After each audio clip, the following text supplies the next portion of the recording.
The following is a special presentation of Tony Kurre Radio.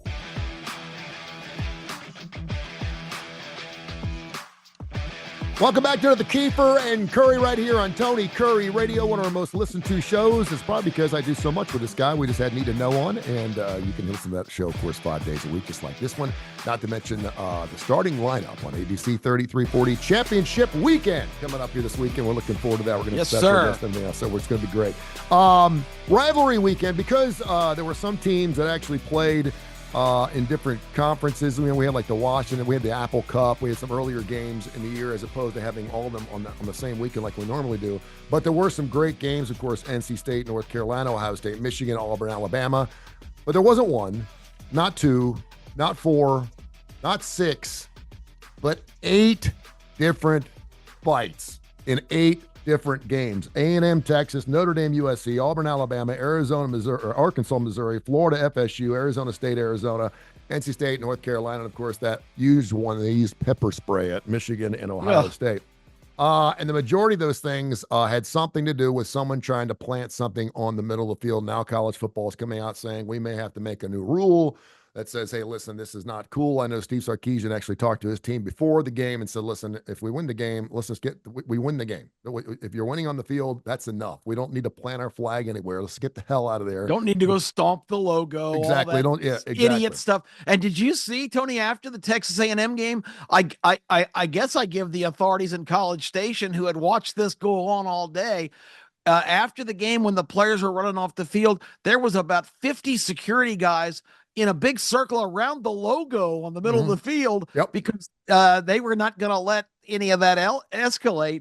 And I guess that's forward thinking, but it's a pretty sad statement that we're guarding the logo at the middle of the field. That's the big obsession right now. 9 different agencies involved in the Michigan-Ohio State fight, which is, I couldn't think of 9 different agencies here in Birmingham to get involved in a college football game. That should just go to tell you how much people hate each other. So I'm sitting there watching it with my son, and of course, we love fights. I mean, that's one of the reasons people love hockey, right? Oh, yeah. And I went to a fight and a hockey game broke out. Exactly. And I asked him, I said, do you like that? And my son said, yeah, I love it. I love it. I said, I do too. I said, that's what makes rivalries great. When you've got a 6-5 team playing a 9-3 team, and you have 2 teams that are just playing for the rivalry itself. I love to see that. And I don't think it's show that, you're waiting all year to play this one game. As long as you win that one game, it doesn't matter whether you lose the other 10 or 11 games, as long as you win that rivalry game. As everyone told me when I first came to town in 1988, if Auburn goes 1-11, but that one wins the Iron Bowl, no one cares. They just want to say, hey, we've stuck it in your face. And so but then I'm watching the game afterwards, and I see Hugh Freeze come up and give Jalen Milroe a huge hug, a kiss on the cheek, and he's talking to him. And I like sportsmanship too. So I'm trying to decide what part of this is wrong, what part of this is right. Is that we live in a world where, listen, if I can't imagine, I was telling my son, I said, I can't imagine being 18 years old and for 60 minutes playing against the same guy. And sometimes he's whipping my ass and sometimes I'm whipping his ass. And I mean, and you're doing everything. You're wrestling. You're basically wrestling. You're wrestling a guy for 60 minutes. For 3 hours, you're wrestling a guy. You're holding him, you're grabbing him, you're sticking your hand in his face. You're yelling at him. You're screaming at him. You're trash talking. Trash talk. I'm surprised there's not more fights. And I'm not surprised there's not a lot more fights actually during the game. What are your thoughts? Trash talking is not a new thing.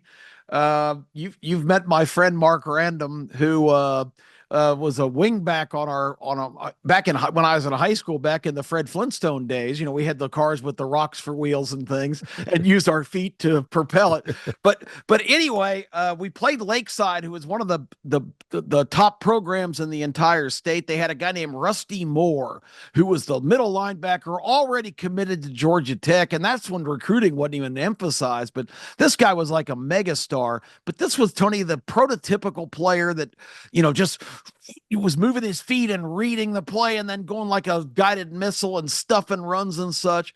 But our coaches, who were totally inept, did notice in the film that he never was really aware. He was so focused on the background and the quarterback that they thought and back then, God loved football. You could have what was called the crackback block, which of course now is illegal. Yep. But Random, as the wingback for our team, split out wide. The first play of the game, he takes one step and then makes a beeline straight down the middle, right behind the line of scrimmage, to Rusty Moore, who's moving parallel, watching the backfield, and just cracks his ass, completely blind, right in the rib cage, and knocked him down. And as he laid there, randomly, you can take a boy out of Chamblee, Georgia, but you can't take Chamblee, Georgia out of the boy. Random stands over him and saying, "Get it used to it, pal. You're going to be laying there on your ass all night long." And he's pointing at him and he's talking trash. I love it. And we have to pull him off to keep him from getting flagged, because that was before they would throw flags for, trash talking. And so 2 plays later, they do the same thing and he knocks him down again. And this time he's like straddling him, yelling at him. And Moore was actually shaken up for a little bit and came out of the game. Well, the Lakeside players were so incensed that Random had done that. And this is, before you really had that kind of atmosphere. And I'm surprised, you made a good statement a minute ago. I'm surprised that it's not more prevalent, because that's the kind of wars you get into. You get into this talking stuff, all this territorial nonsense. Anyway, Random later catches like a swing pass that's trying to run up the field, and the entire Lakeside defense sees it's number 44. And Tony, it was like a swarm of bees right on his butt. and Random finally, for self-preservation, kind of turns right and goes right out of bounds, trying to get away from him. And they keep chasing him and actually clobber him into the old stadiums had like track and field stuff. Yeah. There was like a path to run to track and field the outside, pole vault. Yeah. And it was concrete. So they hit him so hard that when he comes up and 10 of them are on top of him, his face mask is shattered. They're worried he's got a concussion. So they got him back. And of course, after the game, we're at our hangout, and Random has gone home because he's got headaches. He's not feeling very well. And this truck pulls up, and all these guys jump out. And it's all these guys from Lakeside. The school is like 30 miles away, but we're looking for Mark Random. So wow. So they're coming to kick his ass again. And so that was in 1970. So obviously there is a lot of things that have carried over, but your point is absolutely right. It's just a trash talking war, especially with the linemen, the big uglies, every player in Mortal Kombat. So your point is well taken. You talk about the crackback. One of my favorite plays, and I didn't even realize this until I started doing sports radio back in the 90s, was the chip. And Jay was like, oh man, yeah, the chip, dude. We used to just run through the line. He said if there was some guy getting the best of us, man, we would just take an elbow and just jam it. And I've actually watched NFL games and college games too, just to watch the chipping at the line where guys will take their elbows and just, because there's no padding there. There's no padding on the right side or the left side of your abdomen. And they just chip and just admit it'll make you think twice about running through some certain holes, particularly after you do that. So, it's weird because I don't ever remember, and at least according to ESPN, there have never been that many fights on one day ever in college football. I think we've maybe seen 3 and 4, and I'm trying not to make this a societal thing. I don't think this is a cultural thing. I don't think this says anything about life as we're living. I don't think this. Some people are saying, well, it's because we're all on edge now, and people don't care. It's a bunch of hooey, and it just so happens you got 16 teams and everyone hates each other, and it just so happens in that particular day. And I also don't think it's a copycat thing too. Some people are actually saying that some of the guys are watching earlier games and they decided they were going to go start fights afterwards.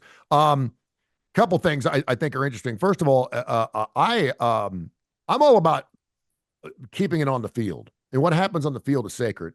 And I don't like when we get the legal part of it involved right now. And I don't know if there's anything going on. I don't think anyone got hurt or injured in any of these fights, But, and again, they got padding on and helmets and everything else. Yeah, and a football fight is stupid to start with. You got a helmet on, Tony. Hell, at least, in hockey, they take their helmets off. I mean, they beat the shit out of each other. Yeah, well, when I started watching hockey years ago, a lot of players refused to wear helmets. They didn't make those mandatory and goalies there were still a couple goalies. Gump Worsley for the Minnesota North Stars. I saw a game in like 1978. That idiot was out there without a mask on playing goal. I love it. There are some bad mofos. Now he was butt ugly, so I guess he figured he had nothing to lose. But he's a little short, fat guy. Gump Worsley, look him up and watch some video of him playing without a mask. What a moron! When I first came to town, I was dating a girl. She moved here with me, and then we broke up. And I started dating a woman, and it was when the first incarnation of the Birmingham Bulls was here, and there was a particular player. I'm not going to say his name, but everyone probably knew who he was. Anyway, I pull up one afternoon to surprise my girlfriend, just to stop by, whatever, and I see him walking out of her apartment. Oh boy! And I was like, "Hey, whoa, hey!" And so he goes to his car, and he doesn't know who I am. And so I walk in and I knock on the door, and I said, "Hey," I said, "I just noticed that so and so was just leaving your property." She goes, "Oh yeah, he's dating my roommate." And I said, oh, really? And I said, I didn't know you had a roommate. She goes, well, she just moved in yesterday. Okay. And I said, really? And I come to find out that they had this thing going on for like 4 or 5 months. And I said, you know what? I can't compete with that. The dude had no teeth. I mean, he had long hair. I was like, you know what? If that's what you're into, man, I said, I'm not going to compete with that. And I'm telling you, we had that experience with the Atlanta Flames, the original team in Atlanta. 2 of the girls in our inner circle ended up marrying Atlanta Flames. They're badass, man. They just swooped right in and took them away. So Canadians. We need to have a war with Canada. South Park was right. Get Trudeau down here. Let's kick his ass. Blame Canada. What do we do? Because now we're gonna be having all these people have these rules that they should have fighting, and the way I look at it is, you want to have the hit. You saw the hit on Trevor Lawrence yesterday, which I didn't think was a bad hit. The rest of the team, obviously, they were looking after his quarterback. Trevor had been on injury reserve, and so he comes back yesterday. And obviously, he makes that team for Jacksonville. And he's in the midst of going down, look like a slide. And usually he does slide. You can look at the tendencies of particular quarterbacks. He usually slides. He didn't want to get further injured. And he got his head knocked off. And I certainly understand that. And I understand that in baseball, where you throw a baseball at someone's head and both sides come out. But I think that's part of sports. And I think it's a great part. I think it's wonderful. I'd hate to see it end. Yeah, I mean, the last thing we need, and I just railed on Need to Know for 40 minutes about eliminating bureaucracy and people writing regulations and telling everybody how they need to live their lives. There's got to be some control. I mean, you can't, there's too many retired players who had serious head injuries because we just ignored it. I was talking about my football lack of career, but the helmets we had even back then were just a disgrace. I mean, they just had started to put some foam and some different things in the helmets. But when I first played in the 8th grade, Tony, I swear the helmet was just straps on the top. There was no padding at all. No wonder people had these catastrophic concussions and things. So you have to have some degree of player safety. But if you get to where you're regulating everything and we already have, and you've heard me rail on all of our programs and all of my other media outlets about this whole idea, this obsession that the team of officials on the field are just as important to the determination of the outcome of the game as the players. You're getting over the line already of not just letting these guys go out and common sense wise make interpretive calls of what they see and identifying fouls. Now they're being told by league offices and bureaucrats, you need to really crack down on this A, B, and C. They're being programmed like robots to go out and look for violations and making calls that are slowing down the game. And I think at some point it's going to kill the golden goose. People are going to get tired of that. Let the players play. That's what they're out for. If you're a football player, Tony, and our hockey player, you know the risk. Yep. If you're going full speed and you're running into huge guys, there's a good chance you're going to get hurt sometime. I mean, but these are not delicate flowers. These are guys that have made that decision. And you've heard NFL players too that have been affected. Jim McMahon, the quarterback of that famous Bears team in 1986, who won the Super Bowl. Jim McMahon has had all kinds of concussion follow-up problems and things.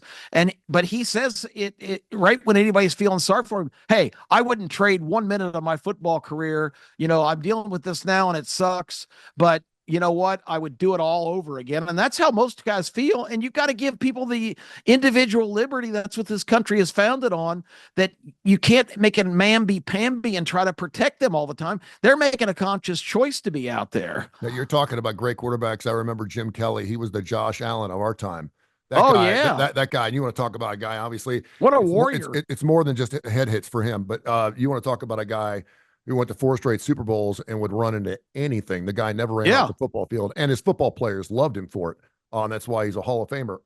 It's funny because Major League Baseball did this thing where they're obviously having a pitch clock, and people thought it was going to work. And I thought, I'm kind of a purist. I was like, come on, the longer the baseball game is, the better. I'm getting more for my money, this, that, and the other. And let's be honest, man, there's nothing like a 2-to-1 4-hour game's not particularly always fun, particularly if you got screaming kids. So they cut roughly 35, 36 minutes off the last couple of years. And I think it's great. I think it's wonderful. It used to be a game would start at 1 o'clock and I would get home at 4 and it would still be in the 6th inning. And I'd be going, and now if a game starts at 1 o'clock and you get them at 3:30, the damn thing's over. I mean, it's over. And I think the sport is better for it. That's the other thing about college football. This goes beyond fighting. And we can do another whole new show on instant replay. This instant replay thing has gotten out of control. It's got out of hand. If you want to give everyone 6 or 5 different challenges, so be it. But when they're sitting there looking at every single play, every single game, and the game's just finally getting a flow to it, and all of a sudden you see a guy make a great catch, and they're like, we got to stop. We got to stop. And they're stopping for 3 minutes on a 2nd and 3 to see if the guy actually caught the football for 7 yards. It wears my ass out. College football, it's rolling. The Iron Bowl was 4 hours long. And again, I mean, it's great. I'm more college football, the better. But I like the flow of the game. I like a good flow, and I like when players play. I love when the pass interference calls. I hate them. I love when they're bickering. I think the better player is going to catch the football. I see it all the time. But yeah, I totally agree with you from the standpoint that when you see that stuff overflow, it's probably time to say, hey, listen, we got to settle it down. The funny thing is we got this thing that goes on every single year, this Auburn Alabama flag football game that goes on. It was originally set up, I think, by Bo Jackson for the Tornadoes back in Tuscaloosa years ago, and they raised money. And you got these guys that used to beat the hell out of each other that are best friends, and they've always been good friends. Antonio Langham, who, by the way, I've reached I reached out to Antonio. I saw him on television. There was a special about the first SEC championship game, and they were talking about the Miami game in '92, and he was on television on ESPN yesterday, and I thought, man, I need to call him and get him on the starting lineup. He's a great interview and just really funny, a funny guy. And he just talks about, he's so even keel and easy going, and just talks about how much he hated the Auburn players. I mean, every single one of them, and basically was instilled in his life. He's like, you're only here for 2, 3, 4 years. You need to play your entire life for this game. Gene Stallings got up to him, grabbed him on the face mask and said, I need you to make a play. And of course he did that in the championship game. Didn't count because there was a flag on the play, but it did nullify a really long play, which is one of the most amazing interceptions you'll ever see, or steals, if you want to call it that. But yeah, I think it's a weekend, and I'll just be basically getting on the internet, and everyone's talking about all the fights. It's all over the place. It's the number one story on ESPN. It's the number one thing everyone's talking about on Get Up and everything else. And I think sometimes it just happens. Now I will say this, and I think one of the reasons a lot of people are afraid of that is because they think it's going to go into the stands. And we've had that too. We saw that for the first year after COVID. Everyone was kicking each other's ass in the stands. Yeah. People were not used to being around people again, and we didn't handle that very well. But let the football players fight it out, man. Yeah, well, I don't know. For crying Ryan Day, who cannot beat Michigan. This is the greatest thing that could have possibly happened to him, because nobody's talking about the fact that number 2 Ohio State, a 21-point favorite against their hated rival Michigan, falls on their freaking face, Tony. What an interesting example of college football 2024.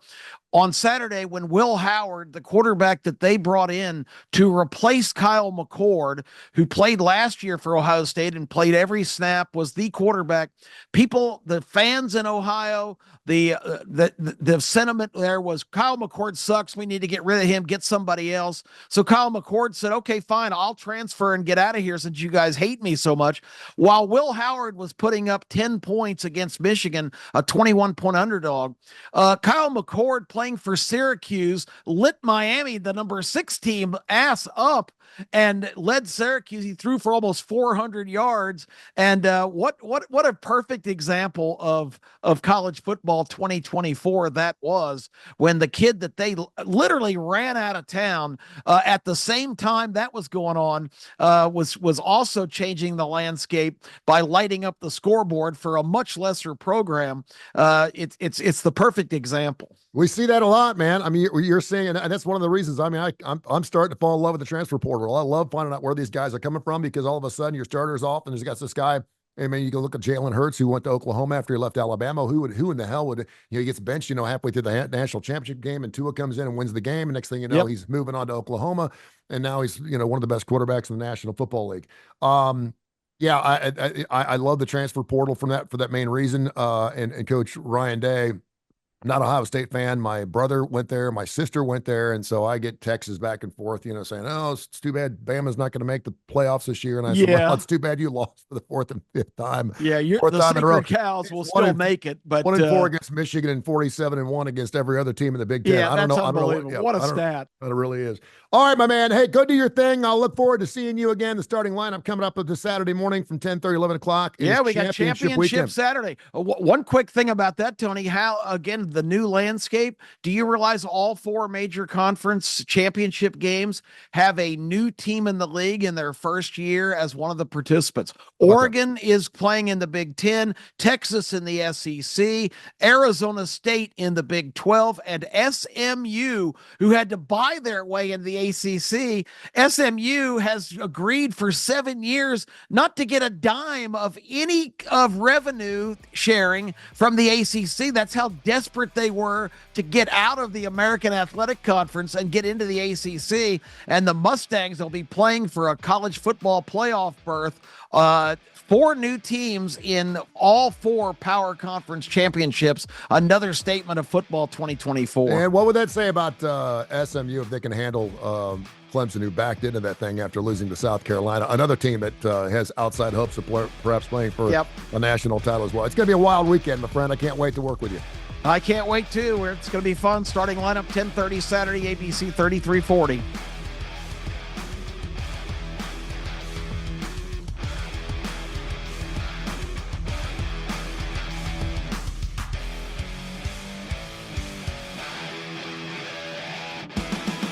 This has been a special presentation of Tony Curry Radio.